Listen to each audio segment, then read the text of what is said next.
Ahora veremos diagramas de coexistencia de fases y la ecuación de Clapeyron. Primero, definiremos una fase como una región del sistema con propiedades uniformes.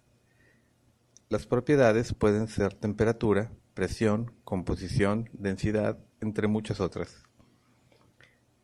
Cuando hay más de una fase, las distintas fases están separadas por una superficie, a la que llamamos interfase.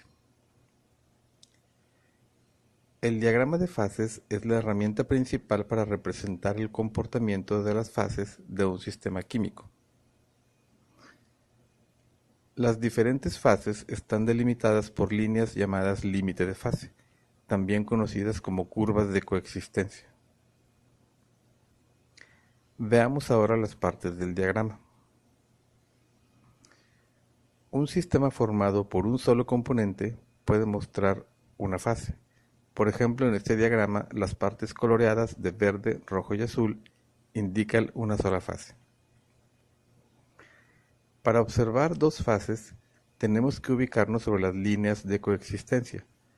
Esto significa que la presión y la temperatura ya no son independientes, sino que deben variar en conjunto para mantener las dos fases del sistema.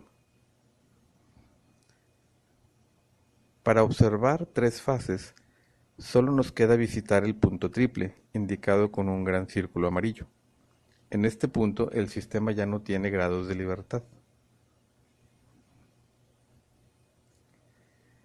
Para el análisis termodinámico de un diagrama de fases, reconocemos que la condición de coexistencia es la igualdad de los potenciales químicos del componente en ambas fases. En la notación, no hay necesidad de especificar el componente, ya que solo hay uno en el sistema. Ahora usaremos la condición de coexistencia para deducir la ecuación de Clapeyron. La condición de coexistencia requiere que las variaciones de los potenciales químicos estén relacionadas. Las variaciones de potencial químico las podemos calcular a partir de la ecuación de Gibbs-Duhem. Hacemos una poca de álgebra y obtenemos la ecuación de Clapeyron para el límite de fases. Vemos que nos define cuánto debe valer la derivada de la presión con respecto a la temperatura si queremos que las fases coexistan. Vemos que define la derivada de la presión con respecto a la temperatura en función de las entropías y de los volúmenes molares de ambas fases. Podemos simplificar la notación usando deltas referidos a la transición de fase. La transición de fase puede referirse a cualquier cambio de estado físico o de fase cristalina, como sea una transición líquido-vapor, o de sólido a líquido, o de diamante a grafito, por ejemplo. Hay una característica interesante que presentan las líneas de coexistencia. Para verlo, supongamos que aplicamos la ecuación de Clapeyron a la transición líquido-sólido del agua. La derivada de la presión con respecto a la temperatura en el punto de coexistencia depende de las entropías molares del sólido y del líquido y de sus volúmenes molares. En general, los sólidos tienen menor entropía que los líquidos, pero para el agua el sólido tiene mayor volumen que el líquido, de modo que el numerador es negativo y el denominador positivo. Entonces, la pendiente de la línea de coexistencia sólido-líquido es negativa. Podemos verlo claramente en el diagrama del agua. Vemos que la línea de coexistencia se inclina hacia la fase menos densa. Ya sabemos que el hielo es menos denso que el agua líquida.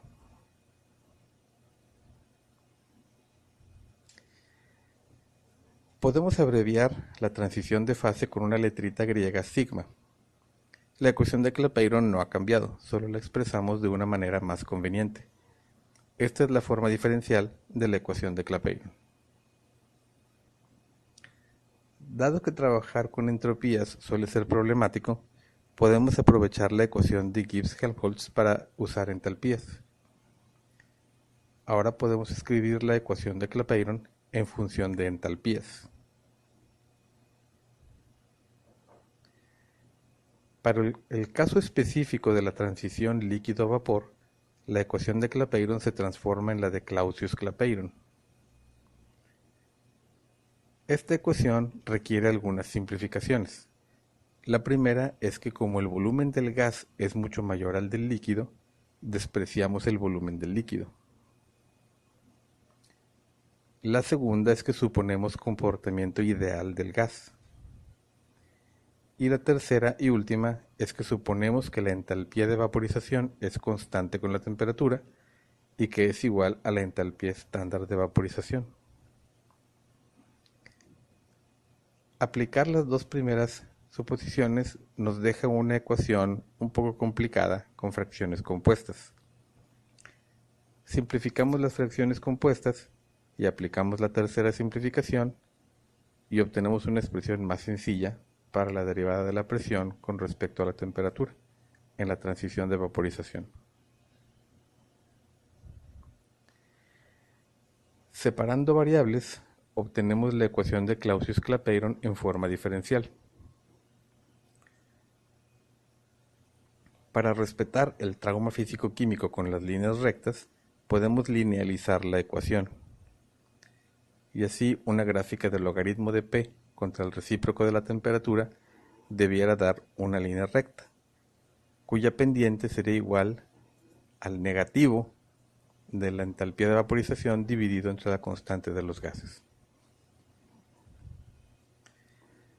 Por último, integramos con límites y obtenemos la forma integrada de la ecuación de Clausius-Clapeyron.